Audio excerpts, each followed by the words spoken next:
Hi guys! Good morning! A day in my life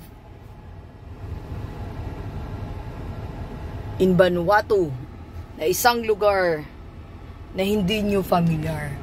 So guys, our daily routine ngayon, so trabaho, as usual, nagda-drive, umiikot sa job site. Pero guys, alam nyo bang napakagandang lugar na to dito? Dahil hindi nyo pa kilala tong place na to, itutour ko kayo.